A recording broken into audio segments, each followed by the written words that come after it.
Donna Powell Parker, going to be interviewed. I'm excited about this. I've known Donna a long time, like almost forever.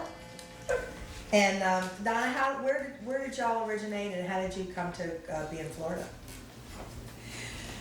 Well, my parents and I were both born near Philadelphia in Pennsylvania. And my father in World War II went for basic training in Fort Lauderdale. So when he got done with that, he said, we're going to have to move to Florida. So he went overseas. When he came back, I was born in 1946. And when I was 2, we came to Florida with another aunt and uncle. But the problem was there really was no employment in Florida. That's right. In that, that would have been like 1948.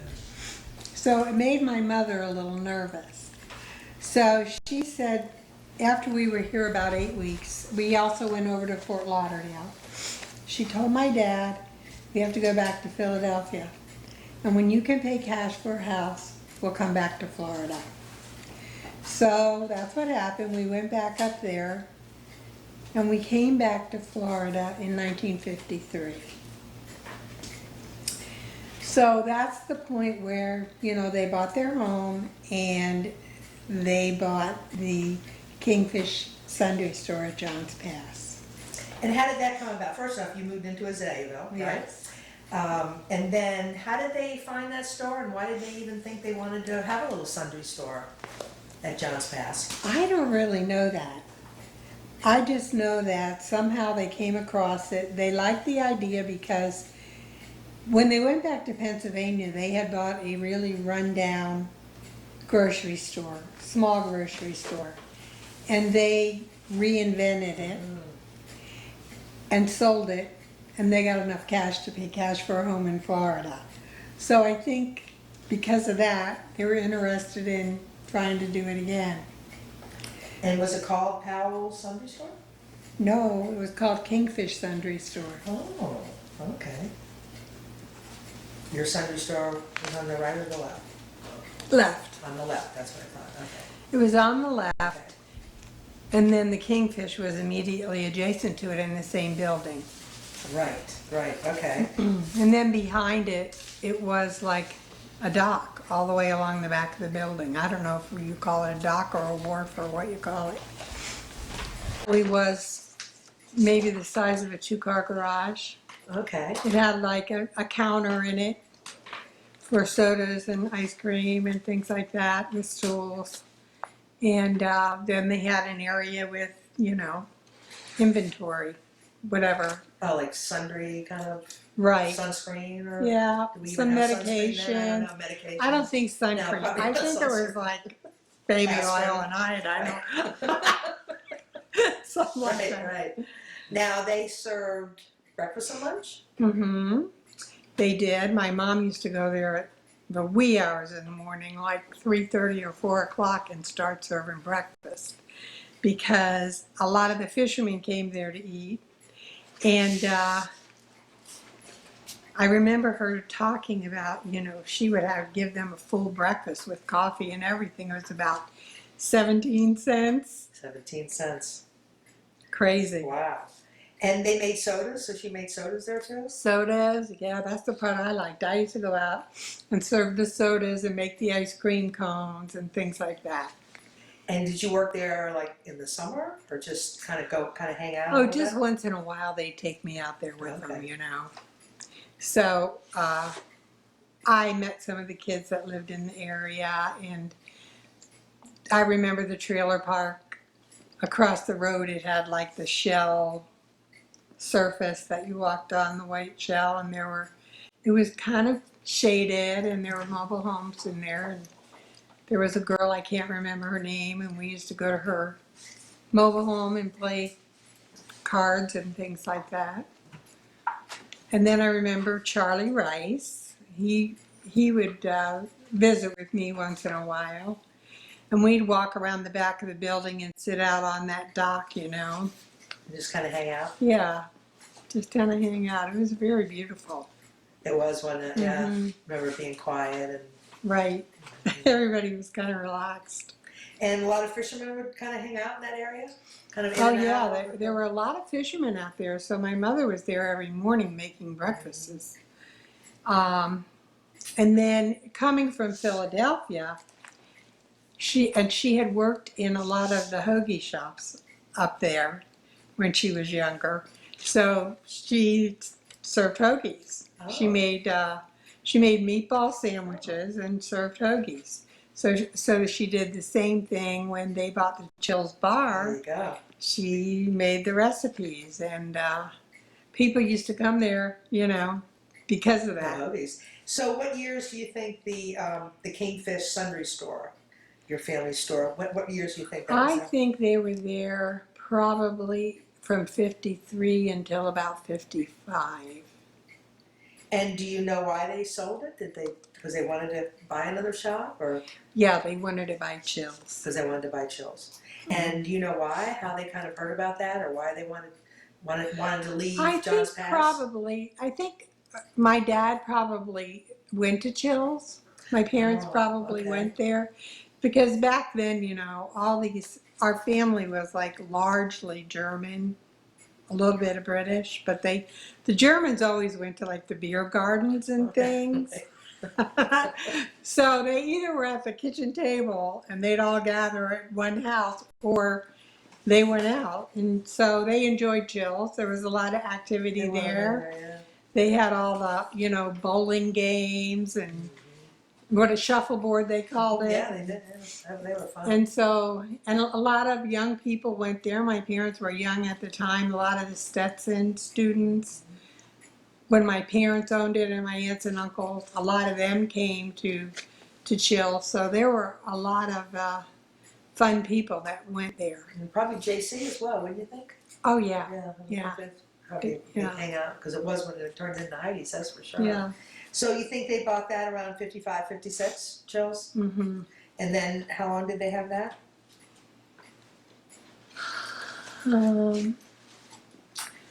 I think probably 3 or 4 years. And then why did they come out of there? Well, they had more children. So now we had 5 children. Okay. And my dad always was doing other jobs besides owning those businesses. So he was a painting contractor, and my mother would go out and look for houses that needed to be painted. Oh. We'd all sit in the station wagon. She'd knock on the door. What hard workers they were. Yeah. They really were. Yeah, and she'd find jobs, for him. So he had started getting pretty busy in the painting business, and it just, that was late hours. So they decided, and that's when they sold it to my father's brother. Okay. And then it stayed in y'all's family for quite a while before it turned into Heidi's? It stayed in my family until after I was out of high school. I'm going to say it was probably in our family until around 1967 or something like that. So you were going to St. Jude's? I was going to Earlier. St. Jude's. Well, when they first owned this Kingfish, I was going to St. John's.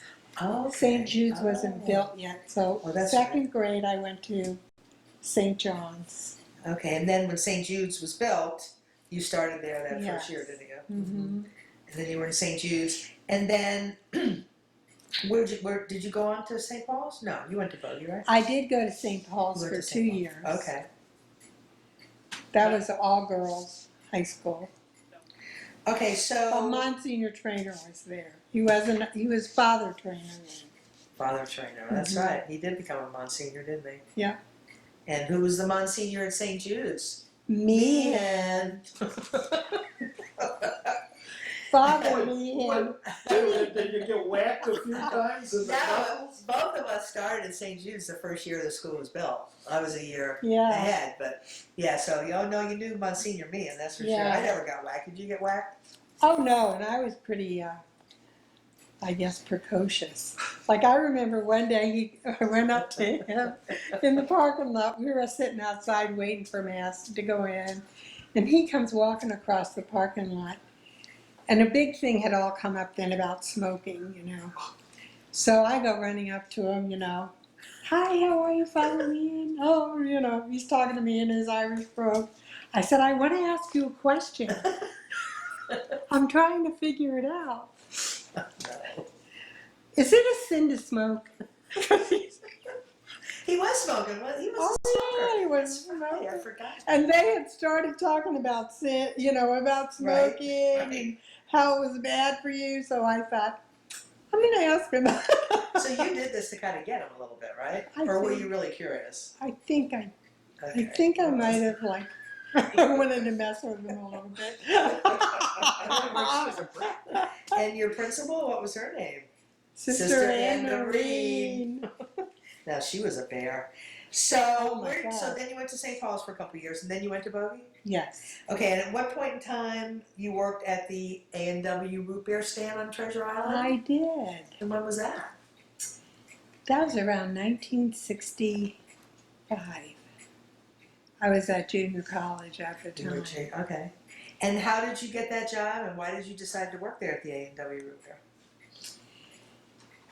I don't remember how I got the job. They probably had an ad or a sign out or something. And so I went and applied for it. The fellow owned it. His name was Mr. Hanson. And he hired me. I had never done any kind of waitress work or anything like that prior to that. And it was interesting, you know. He was fastidious and, you know, he had to tell you how everything worked, and I learned how to do the French fries, and it's like, the important thing is you have to put the salt on them as soon as you put them on the drainer. You know, you pull that basket up and, you know, you have to do everything a certain way. He was a nice man. Was he? Yeah.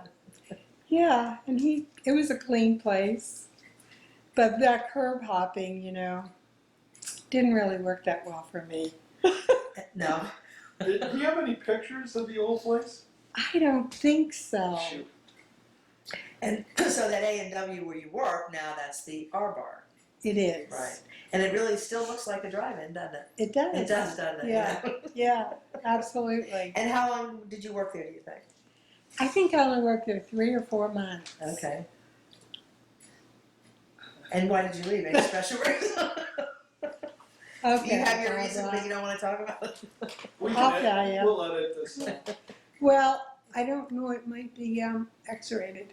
Well, Not by today's standards. no. That is not excellent. Well, I was waiting on, you know, doing the curb hop thing. And so this couple came in and ordered food. And, you know, you have that tray and it went onto the window and then it kind of stuck onto the side of the car somehow. So I took the order out, put the thing there, and I had his check. And he's looking the other way, but he reaches out the window and grabs my food. And there went your car hop career. Yeah. I said, I don't think I can do this anymore. And you have his name. Kidding. I don't. He No. never called. I thought He maybe, never called. I thought maybe it was your husband. No. That's worth a change thing. That you have to remember. That's right. Oh yeah, I forgot about that. All right, Oh, so my God. you did that, and then at what point in time did your brother start building? He built some hotels on Treasure Island, right? He built some condos on Treasure Island. Condos. Let me think about that. That was later because my brother was in the insurance business. He had a property and casualty agency, and then he ran the real estate company. When your mother was there. No. Right. Okay. Right. And then he took it over as the CEO. Later, you know, when my mom was maybe going to retire. And I think it was in the late 80s or early 90s that he started doing the development. What happened was that Venetian Right. that's on the north side of Municipal Beach, Okay. somebody had started building that, but they ran into some kind of problems. So he bought it and completed that complex. So then he got it in his blood. So then he built that Island Grand, which is on the Gulf, south of Municipal Beach, about maybe 4 properties down, which is very interesting. There's 2 units on each floor in that, and then in the back, they have big decks, and every unit has their own pool on their deck. Is that right? Mm-hmm. Huh. And then he, where the Careless Navigator was, he bought the Careless Navigator and he built the Catalina Grand. But only about half of that was completed when the big bust came. Okay. Yeah. And he also had a Reddington Beach one on the Gulf that was, you know, failed because of the bust. And they were all condos. He didn't do any motels. No, he didn't Okay. do any motels. Now, what about the Jolly Roger? The Jolly Roger was where Catalina Grand is. It's right at the entrance. Okay, so but you said the Careless Well, the Navigator. Careless Navigator was in the Jolly Roger. Oh, That okay. was the restaurant in the Jolly Roger. Right in. Okay, I Yeah, got it you. was up front, wasn't it? The Careless Navigator was in front of the Jolly Rogers, and it was the restaurant. Right. At this period in time, okay, let's talk about your mom for a second. So when did she start going into real estate? Marie Powell, very well-known real estate agent here. Yes. When did she start real estate? In 1965. Okay. And did she work for someone to begin with and then became a broker, or how did she come into it? She, when she first had a salesman's license, she had it with a broker in Gulfport named, I think, Bud Markham. And then after a year, she got her broker's license, and she went to work for Frank Stum. He was a developer, and he built Holiday Park. So she sold a lot of properties there. And then she started Marie Powell and Associates. And that was for quite a while. And then in the late 70s, we bought the franchise for Better Homes and Gardens. So it was Marie Powell, Better Homes and Gardens. And actually the company, I'm not sure exactly the ranking, but it was one of the top 10 agencies in Florida. Was it? Mm-hmm. But my brother had gotten involved, and he really expanded it. So we were from Crystal River to just below Sarasota, Venice, Wow. and all of Hillsborough. So we're at Hillsborough, Pasco, Citrus, Hernando, Pinellas, Manatee, and Sarasota It's County. incredible. Yeah, it was a huge company. How many associates do you think at that time? When they were doing all About that? 1,500. Seriously. Mm-hmm. Yeah. Anyway, so my mom was always very involved in this volunteer part of the realtors organizations. And she had twice been the president of the St.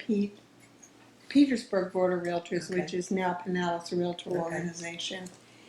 And she was the president of the Florida Association of Realtors.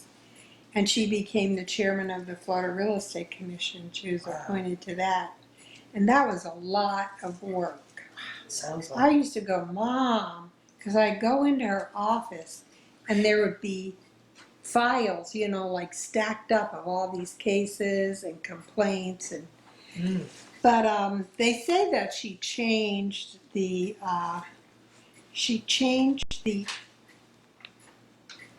character of the Real Estate Commission.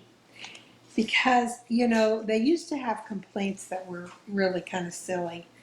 I mean, your letters have to be 1 inch high, and they'd be, these aren't quite an inch, and things like that. And she kind of like brought more common sense and more compassion into the real estate commission as far as dealing with the licensees about not really important issues.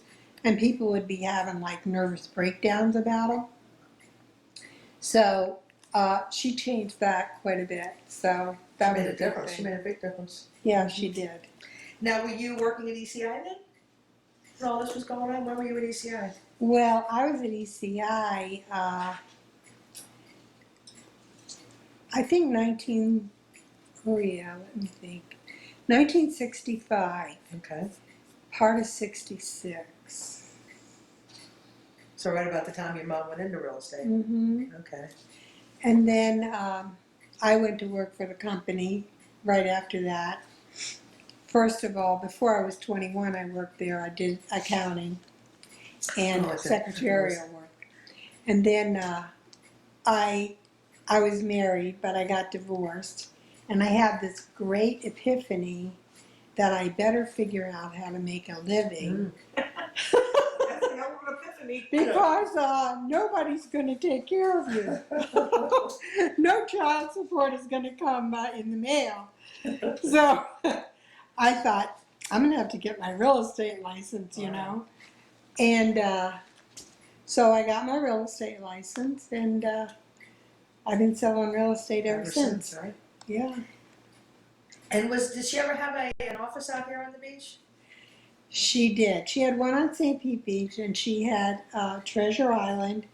The Treasure Island original office was where the Floridian Cuban place is. Is that a fact? Yeah, my mom owned that building, and we were in there. And then we needed a little bit bigger space.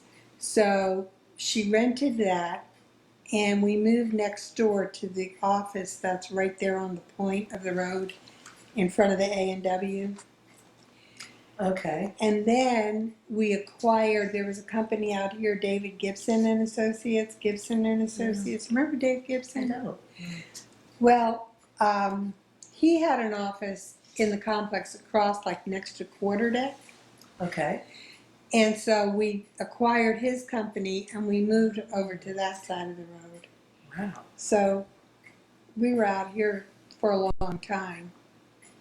Yeah, there was a lot of real estate sold out here, Marie Powell Realty, wasn't it? Oh, I always yeah. remember the signs everywhere. Mm-hmm. Did you go to the quarter deck?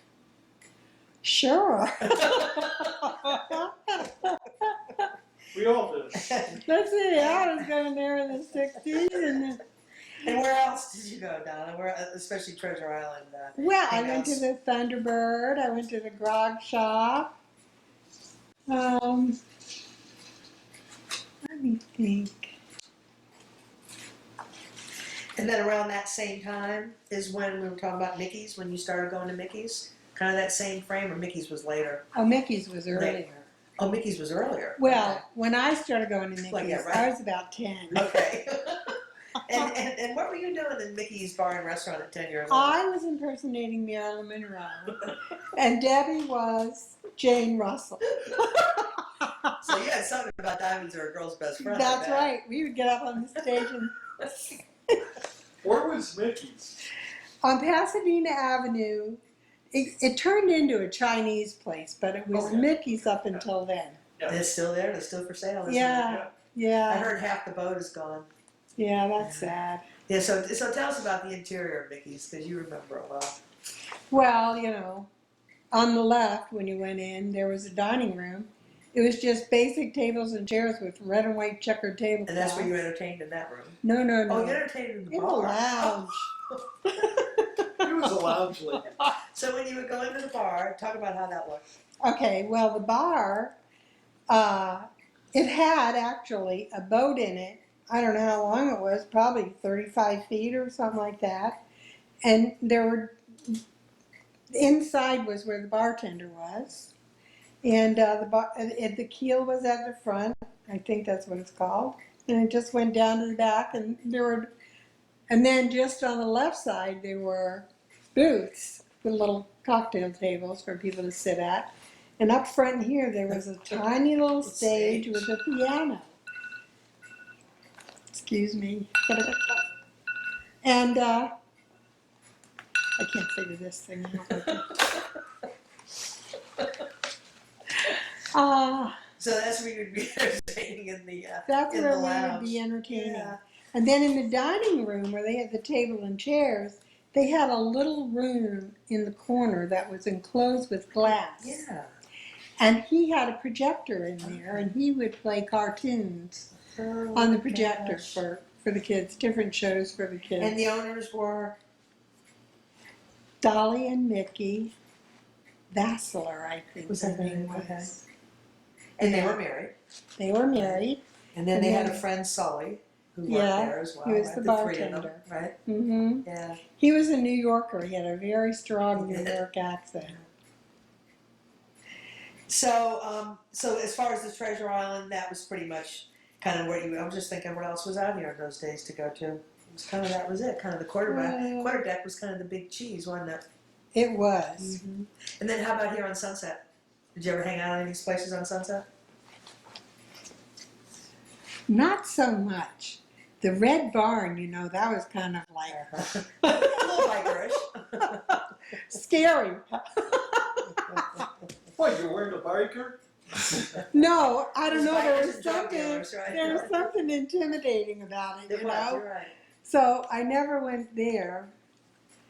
I remember the Lions Club. I don't know where it went, and I was curious if that was the original Florida Power Club. The Florida Power Club was across the street. Oh, it was Do you on. remember that? How did you know about that? You told me about Oh, that. okay. Where the parking lot is. Yes. Oh, Yes, we have a great photo of that. A great photo of that clubhouse. Yeah, good. yeah. Now, when the Lions, I don't know what the Florida Power Club was pretty early, so the Lions Club probably wasn't there yet. I'm thinking, but yeah, pretty much right across the Yeah, street. the Lions Club is kind of that kind of construction. Right. You know, It just got a facelift too. did it? They got it all cleaned up and pretty. And the Driftwood, the Zanzibar, you weren't doing any of those for the most part. No, I don't even remember. Okay. The Driftwood is like where Caddy's is now, but that was a pretty popular spot. Oh. You probably went there. Yeah, I probably did go there. I don't remember the name. after you walked into the Red Barn, you went, no, I don't think No, so. I didn't even walk into the Red Did Barn. the sea breeze come after her then? Sea breeze lounge? Hank Seabreeze, that was there. No, that was Should have there. been there. That was there early. Hank's, kind of small, kind of dark. Yeah, that was there. Older crowd. Probably. Now, a was it little always older the crowd. VIP where the VIP is? Or was that something else? That's a good question. I don't know. Because I remember going there, but I'm not sure if it was Yeah, I the don't know. VIP. No, that's a very good question. Oh, I know that guy's name. That was a big guy that owned the VIP. Oh, I got those notes someplace. Not Tack. No. I have to. I'll tell you a place that you probably went. Did you ever go to Paradise Pier on Madeira? At the boardwalk? Oh, yes. Dolly and Joe's Uh-huh, uh-huh. owned it. I don't know what their last name was, but yeah. It's I great. did. There's actually an old photograph that we have. There was Paradise Cottages. I don't know if I have that right here. I probably don't, but I have it up there. Do you remember, Don, when you would go in there?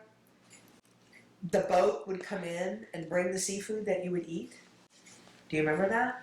No. Yeah, that was probably like for me, that would have been 62, 63. And you go and they didn't have any alcohol. You could bring your beer and stuff, I guess. I remember the guys bringing beer, and then we'd all just be sitting there, kind of talking and waiting. And then a boat would come up. The catch would come out of off that boat, Yep. and they would cook that in that restaurant and serve it right then. Now you talk about fresh seafood. Yeah, really. Who gets that anymore? Yeah, that's how Paradise Pier was pretty early. Yeah. Now they might have had some other things on the menu, maybe burgers or something, but Yeah. I remember we would all wait, and what kind of fish it was, I couldn't tell you. But yeah, the boats would come up and get the right off them. Wow, That's those days interesting. go, wasn't it? Yeah. Paradise Pier. I'm trying to see if I had anything. Camera. The other thing, I came back to Treasure Island like in the 70s because my husband started managing this department store. It was called Treasure Isle Department Store. It was where the Golden Phoenix is. Then there was a little shop, the Bronze Lady. And then there was Treasure Isle Department Store, the dry cleaner, some other garment stores, and that restaurant that's, I don't know if it's still called Foxy's or if Right. it's, What, was it Foxy's then? no, I don't think it No. was. I was trying to remember Wasn't that. it Lums for a while? You know, I think maybe it was. Really? Yeah, it was a Lums original. So on the other side of the street, where the quarter deck was, and Fisher's, Yeah, the variety.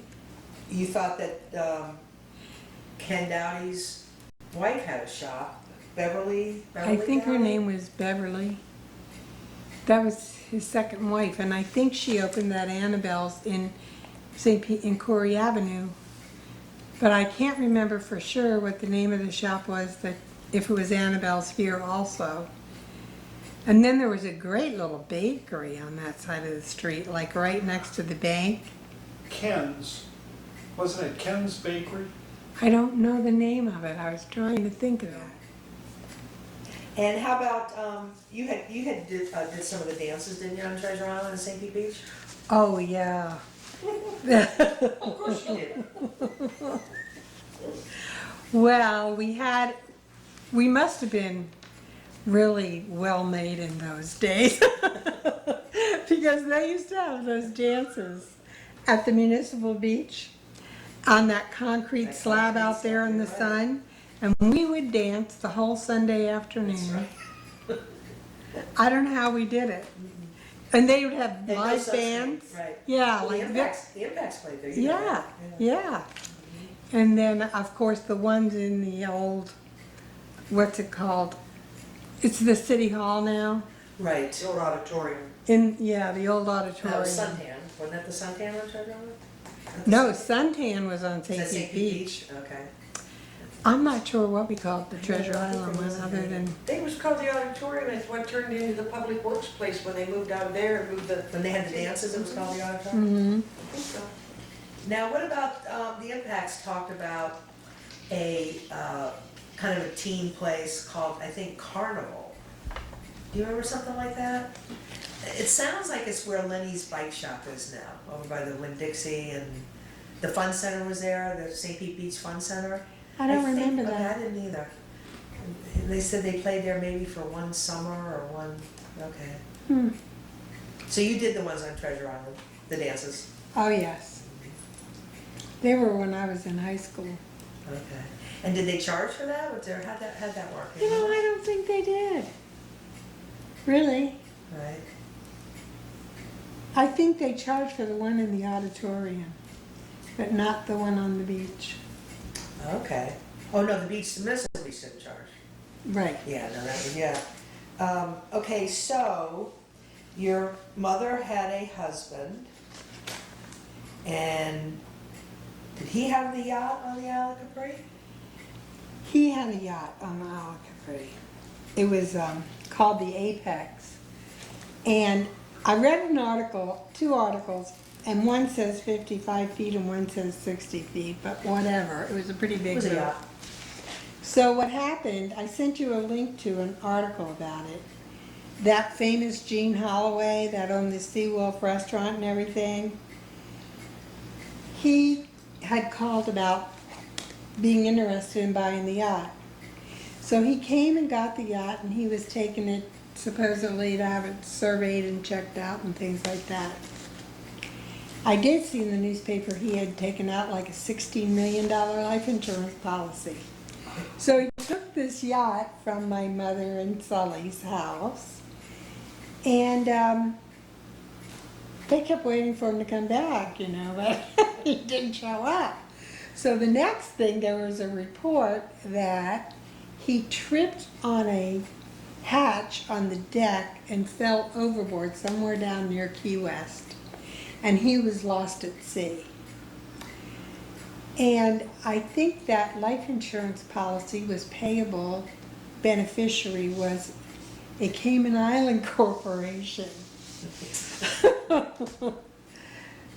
So anyway, a number of months later, somehow or another, he surfaced in Toronto. And so, he was obviously arrested for that. They still didn't really know where the boat was, but they had had some sightings of it. So then, the strangest thing was, my ex-husband that never paid anything saw the boat in British Honduras. So he got in touch with Sully. And so they made arrangements, the insurance company, with the captain and a mate to bring the yacht. This is like 2 or 3 years later, right? Bring the yacht back here. And apparently they ran into a storm, if you believe this. I don't know if I believe it or not. And the boat sunk. And the captain and the mate, though, made it to shore on a dinghy. And that was the end of that story. You could write a movie just on that story. You have no idea. That was the end of that boat. 7th Avenue. Now, Mom passed away, right? Yes. Yeah, and what year would that have been? It's been 3 years, I think. I brought a thing from her funeral. It's a great photo of that. Yeah, it's been 3 years in October. Wow.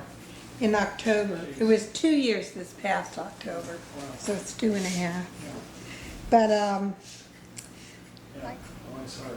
but I know, like, I have some interesting things, like, I hope I can find this one thing. There was a couple who lived next door to my mom and Sally, and his name was Gus Wyman, and his wife was Irene. She had a real thick German accent.